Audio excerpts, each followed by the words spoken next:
তাহলে রবিউল আউয়াল মুখও নেবেন না। ঈদে মিলাদুন নবী তো এমনিই ভুল কথা। বাইতুল মুকাররমের সম্মানিত খতিব সাহেব তিনি বলছে ঈদে মিলাদুন নবী নামে ইসলামে কোনো ঈদ নাই। আরবে আলেম নাই, তুরস্কে নাই, দুবাইতে নাই, এমন বড় বড় আলেম আছে আমার দেশের মৌলবী সাহেবরা যাদের জুতা বহনের যোগ্যতা রাখে না। আমি বলতে চাই আমাদের জাতীয় মসজিদের খতিব উনি আমাদের জাতীয় মুরব্বী। বাংলাদেশের জাতীয় মসজিদ বাইতুল মুকাররম, ওই মসজিদের যিনি খতিবে মুকাররম। আসসালামু আলাইকুম ওয়া রাহমাতুল্লাহি ওয়া বারাকাতুহু। যারা আমার এই ভিডিওটি দেখছেন দেশে ও প্রবাসে সবাইকে আন্তরিক মোবারকবাদ। দর্শক শ্রোতা, বাইতুল মুকাররমের খতিব মালেক সাহেবকে নিয়ে সোশ্যাল মিডিয়ায় অনেক তর্ক এবং বিতর্ক চলছে। আহলে সুন্নাত ওয়াল জামাতের ওলামায়ে কেরাম তার নিয়ে সমালোচনাও করেছেন। তবে দর্শক শ্রোতা, তিনি আসলে ঈদে মিলাদুন নবী সম্পর্কে কি বলেছেন, যে কারণে আলেমরা তার বিরুদ্ধে কথা বলেছেন, আজকে আপনাদেরকে এই বিষয়ে বিস্তারিত দেখানোর চেষ্টা করব। প্রথমে কথা না বাড়িয়ে চলুন আব্দুল মালেক সাহেব তিনি ঈদে মিলাদুন নবী সম্পর্কে কি বলেছেন সেই ভিডিওটি দেখে আসি। তাহলে রবিউল আউয়াল মুখও নেবেন না। ঈদে মিলাদুন নবী তো এমনিই ভুল কথা। ঈদ হলো ঈদুল ফিতর আর ঈদুল আযহা। ঈদে মিলাদুন নবী নামে কোনো ঈদ নাই। অনেকে অসন্তুষ্ট হবে আমার এই কথায়। এইখান থেকে বের হয়ে যান, তো দেখবেন যে সোশ্যাল মিডিয়ায় কত কথা যে আসবে আমার বিরুদ্ধে। কিন্তু ওটা তো আমার চিন্তা করতে হবে না। ওটা তো স্পষ্ট একটা ইতিহাস। ঈদ, ইসলামের ঈদ সম্পর্কে তো ইতিহাস আছে। সাহাবা জামানা, তাবেঈ জামানা, তবে তাবেঈ জামানা। নবী করিম সাল্লাল্লাহু আলাইহি ওয়াসাল্লামের সিরতের আলোচনা হবে, তার জন্ম বৃত্তান্ত আলোচনা হবে। সেই আলোচনার জন্য ঈদে মিলাদুন নবীর নাম দেওয়া, তার জন্মদিনকে ঈদ বানানো, এটা তোমার ইচ্ছা, তুমি নিজের ইচ্ছা মতো বানাবে ঈদ? এটা তো শরীয়ত দিবে। নবীজির আদর্শ, নবীজির নিয়ে আলোচনা করছো, তো নবীজির আদর্শ কি সেটা দেখবো না? আল্লাহ তাআলা আমাদেরকে সহিহ হিদায়াত দান করেন। দর্শক শ্রোতা, আপনারা দেখতে পেয়েছেন আব্দুল মালেক সাহেব কিন্তু তিনি ঈদে মিলাদুন নবী সম্পর্কে তিনি বলেছেন এটা কোরআন হাদিসে কোথাও নেই। এই ঈদে মিলাদুন নবী পালন করা যাবে এবং কি এই ঈদ হিসেবে কোরআন হাদিসে কোথাও নেই। কোরআন হাদিস মতে দুইটি ঈদ রয়েছে। দর্শক শ্রোতা, তার এই কথার জবাব দিতে গিয়ে তার সমালোচনা করেছেন এবং কি তিনি যে এই কথা বলেছেন, যে কথার কারণে অনেক ওলামায়ে কেরাম তার বিরুদ্ধে কথা বলেছেন। দর্শক শ্রোতা, এই বিষয় নিয়ে আহলে সুন্নাত ওয়াল জামাতের ওলামায়ে কেরাম কি বলেছেন চলুন সেই ভিডিওগুলো দেখে আসি। বাইতুল মুকাররমের সম্মানিত খতিব সাহেব তিনি বলছে ঈদে মিলাদুন নবী নামে ইসলামে কোনো ঈদ নাই। তো ওনার কথাটা আমরা শুনে ব্যথিত হয়েছি, কারণ ওনার মতো দায়িত্বশীল ব্যক্তি, দায়িত্বশীল জায়গা থেকে এই ধরনের বক্তব্য আসা আমরা কখনো কামনা করি নাই। উনি একজন ভালো আলেম হিসেবে উনি এইভাবে কথাটা বলা উচিত হয়নি। কারণ উনি বলছে ঈদুল ফিতর, ঈদুল আযহা ছাড়া আর কোনো ঈদই নাই। তাহলে জুমার দিন কি করবেন আপনি? আপনি ইবনে মাজার হাদিস জানেন না? জানেন, কিন্তু ভুলে গেছেন। আল্লাহ ভুলাই দিছে। আরাফাত দিবস ঈদের দিন বুখারী শরীফের হাদিস জানে, কিন্তু ভুলে গেছে। আল্লাহ ভুলাই দিছে। আইয়ামে তাশরিকের দিন আবু দাউদ শরীফের হাদিস ঈদের দিন জানে, উনিও জানে, কিন্তু আল্লাহ ভুলাই দিছে। বড় আলেম হইলো সবকিছু মনে থাকবে না, নবীর পক্ষে থাকবে। আপনি বেশি জানেন না, কিন্তু আল্লাহ মনে করাই দিবে। জ্ঞানের মালিক কে? আল্লাহ। উনি এই কথাটা বলেছেন, আমরা ব্যথিত হয়েছি। ঈদ আমরা বানাইনি, এই বাংলা, ভারত, পাকিস্তানের মুসলমান ঈদ বানাইনি। আপনি হাফিজুল হাদিস আবুল খায়ের ইবনে জাজারি রাহমাতুল্লাহ আলাইহি, উনি হাফিজুল হাদিস, সলিমউদ্দিন কলিমউদ্দিন না, হাফিজুল হাদিস। উনি আরফুত তারিফ বি মাউলিদি শরীফ সেই কিতাবের মধ্যে লিখেছেন ঈদে মিলাদুন নবী অর্থাৎ 12 রবিউল আউয়াল যখন আসতো, মক্কা শরীফের মুসলমানেরা সবাই ঘর থেকে বের হইতেন। ওয়া ইয়াখরুজু আহলু মক্কা ইয়াউমাল মাউলিদ ফি কুল্লি আমিন, প্রত্যেক বছরে বছরে মিলাদের দিনে আরবের মুসলমানরা, মক্কার মুসলমানরা ঘর থেকে বের হয়ে ওই যেই ঘরে নবীজির মিলাদাত মুবারক হয়েছে ওই ঘরের কাছে চলে যেত। সুবহানাল্লাহ।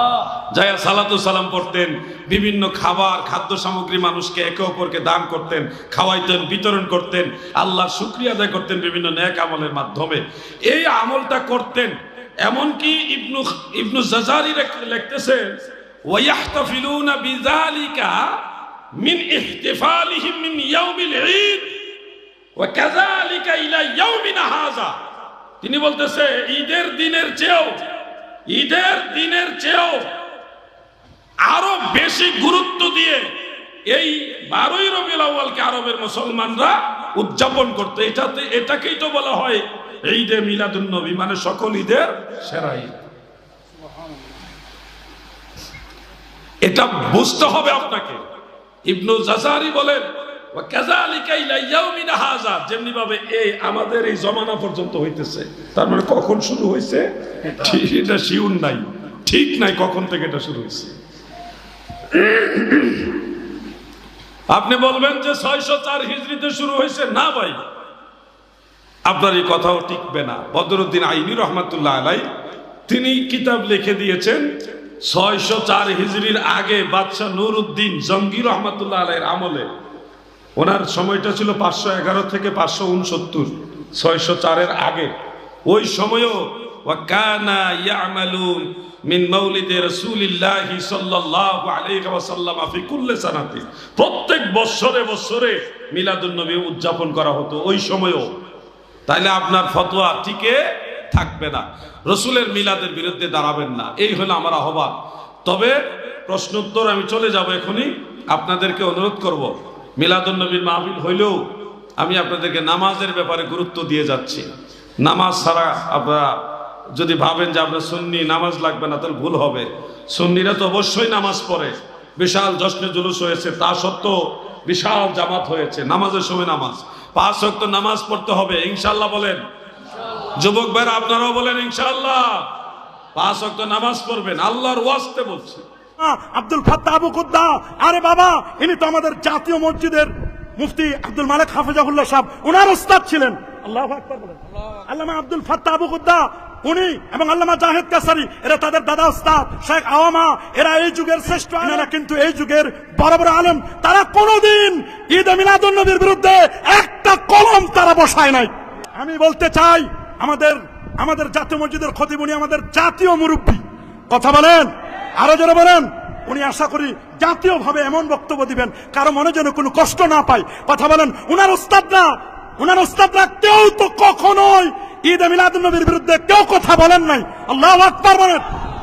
অথচ কি কারণে হয়তো আমাদের খতিব মহোদয় একটু কেমন যেন ঈদে মিলাদুন নবীর অস্তিত্ব নাই, এটি আরবি ব্যাকরণগত, মানে এটা বলা যাবে না।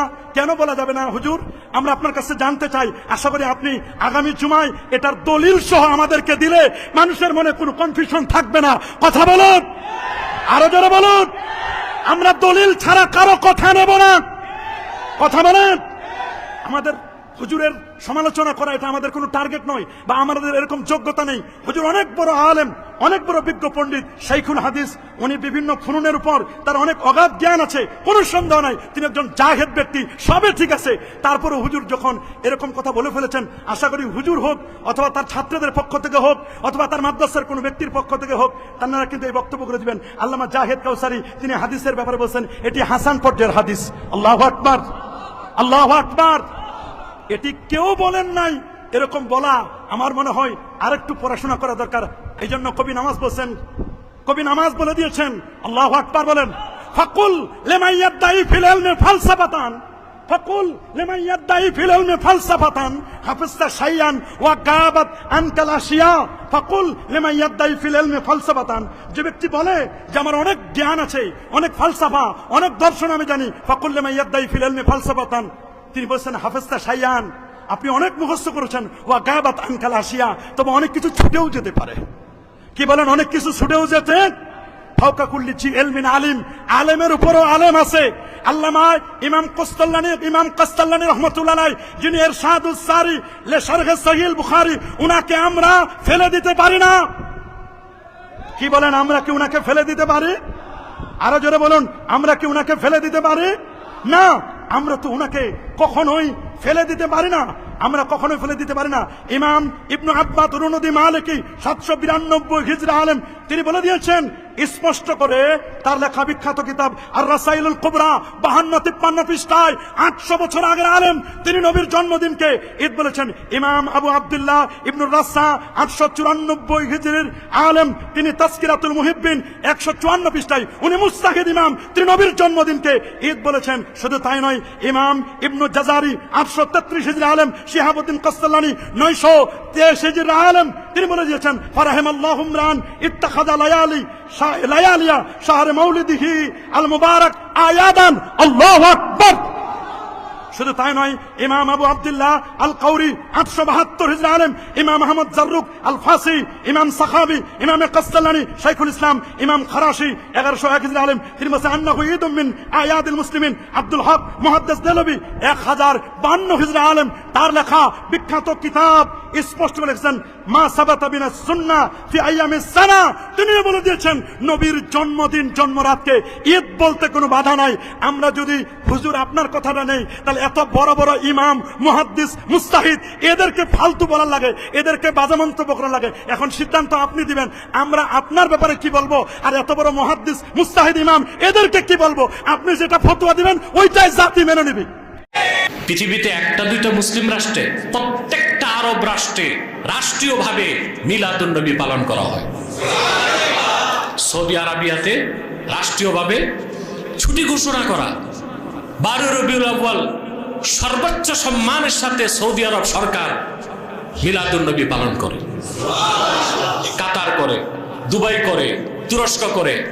তুরস্কে যে র্যালি বের হয় 12 রবিউল আউয়াল, সেখানে 70 থেকে 80 লক্ষ লোক অংশগ্রহণ করে। তো কি আলেম নাই? আর কথা বলে না, আরবে আলেম নাই? তুরস্কে নাই? দুবাইতে নাই? এমন বড় বড় আলেম আছে আমার দেশের মৌলবী সাহেবরা যাদের জুতা বহনের যোগ্যতা রাখে না। কেন দ্বন্দ্ব করেন, সংঘাত করেন? আমরা সারা দেশের মানুষকে ঐক্যের দাওয়াত দিই, মাসলাক যার যার, দিন ইসলাম সবার। আমরা ঐক্য করতে চাই। আর কতিপয় বিতর্কিত মানুষ, আমার মনে হয় তারা বিভিন্ন ইন্টেলিজেন্ট ব্রাঞ্চ কর্তৃক প্রভাবিত, দেশি বিদেশি অসুখ চক্র দ্বারা তারা প্রভাবিত। তারা এই ফতুয়াবাজির মাধ্যমে মাসলাকগত দ্বন্দ্বটা এমন পর্যায়ে নিয়ে যায় যেখানে মানুষ হত্যার মতো ন্যাক্কারজনক ঘটনাও ঘটে। কেন ভাই? ফেরকাগত দ্বন্দ্ব না তো, মাসলাকগত দ্বন্দ্ব। এটা তো বসে সংলাপের মাধ্যমে শেষ করা যায়, যায় না? বলেন, এখানে হচ্ছে নাসবুদ দালায়েল। আমি আমার দলিলগুলো দিব, আপনি আপনার দলিলগুলো দিব। যে দলিল তার জি পায় আমরা সবাই মেনে নিব। সবাইকে করতে হবে এমন বাধ্যবাধকতা নাই, বিরোধিতার তো সুযোগ নাই। মিলাদুন নবী সাল্লাল্লাহু আলাইহি ওয়াসাল্লাম ব্যানারে মাহফিল করলে বেদাত, তো সিরাতুন নবী সাল্লাল্লাহু আলাইহি ওয়াসাল্লাম ব্যানারে মাহফিল করলে বেদাত কেন হবে না? একটা হাদিস থেকে প্রমাণ দেন যে সাহাবায়ে কেরাম মানুষকে ডেকে সিরাতুন নবী সাল্লাল্লাহু আলাইহি ওয়াসাল্লাম এই কথা প্রচার করে মানুষকে একত্রিত করে আনুষ্ঠানিকভাবে মাহফিল করছেন। তো ওইটাও কি বেদাত হয় না? কথা বলেন। সাহাবায়ে কেরামকে কোরআনের তাফসীর করতেন না? বলেন না। কিন্তু এভাবে 15 দিন আগ থেকে পোস্টার করে, মাইকিং করে, ঘোষণা দিয়া। সাহাবায়ে কেরামের জমানায় তো মাইকও ছিল না, পোস্টারও ছিল না, কিছুই ছিল না। তারপর স্টেজ করে তাফসীরুল কোরআন মাহফিল ঘোষণা দিয়া বক্তার পর বক্তা উঠবে। আসর থেকে রাতে 12টা 1টা পর্যন্ত মাহফিল হবে। এভাবে সাহাবায়ে কেরাম তাফসীরুল কোরআন করছেন? এভাবে তাফসীরুল কোরআন মাহফিল আমাদের দেশে যে হয়, এটারে বেদাত বলে পরিত্যাগ করবে কোনো পাগল? সাহাবায়ে কেরাম কোরআনের তাফসীর করতেন, কিন্তু সাহাবায়ে কেরাম যে কাইফিয়তে করতেন আমাদের কাইফিয়ত ভিন্ন। আমাদের কাইফিয়ত ভিন্ন, কিন্তু মূল মাকসাদ যেহেতু এক, কাইফিয়ত ভিন্ন হবার কারণে এটাকে বেদাত বলে পরিত্যাগ করার যেমন সুযোগ নাই, সাহাবায়ে কেরামও সর্বোচ্চ শ্রদ্ধা সম্মানের সাথে রাসূলুল্লাহর মিলাদ পড়তেন। মূল মাকসাদ যেহেতু আমাদের সেটাই, বর্তমানে যে কাইফিয়াতে আমরা করি, কাইফিয়াতের কারণে এটাকে বেদাত বলার কোনো সুযোগ নাই।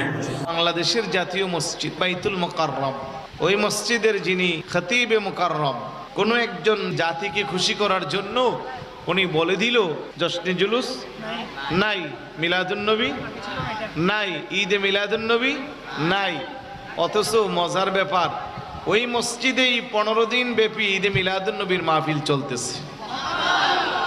আর ওই মসজিদের মেহরাবে মিম্বারে বসে উনি বলতেছে ঈদে মিলাদুন্নবী জশ্নে জুলুস নাই। রবিউল আউয়ালের যখন চাঁদ উঠে ইসলামিক ফাউন্ডেশনের মাধ্যমে চাঁদ দেখা কমিটি বসে।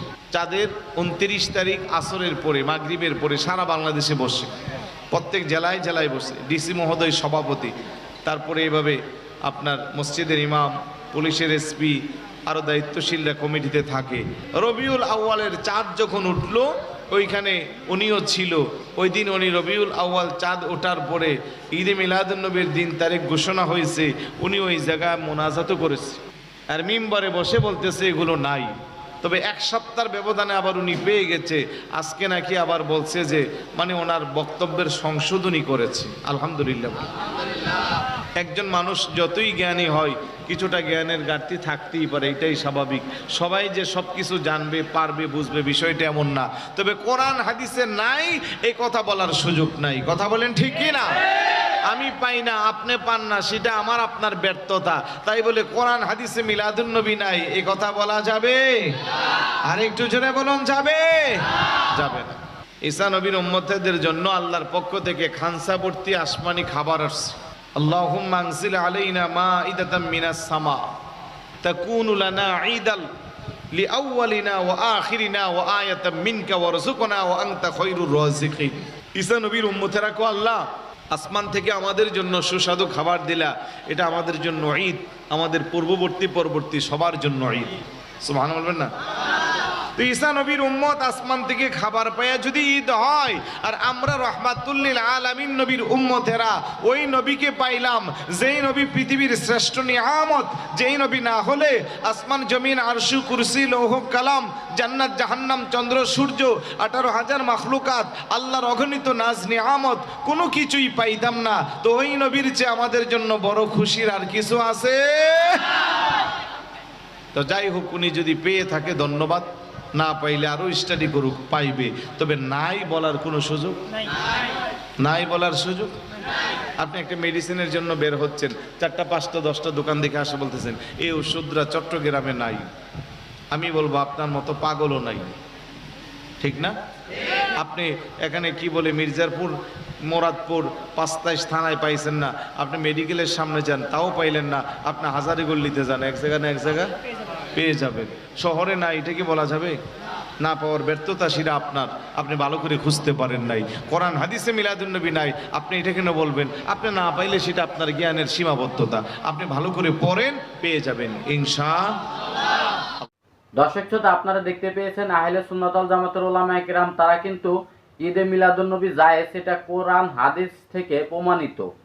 আর বাইতুল মুকাররমের খতিব তিনি যে ঈদে মিলাদুন্নবী না জায়েজ এবং কি বলেছেন কোরআন হাদিসে কোথাও নেই, তার স্পষ্টভাবে দলিল দেওয়ার আহ্বান জানিয়েছেন সুন্নি জামাতের আলেমরা।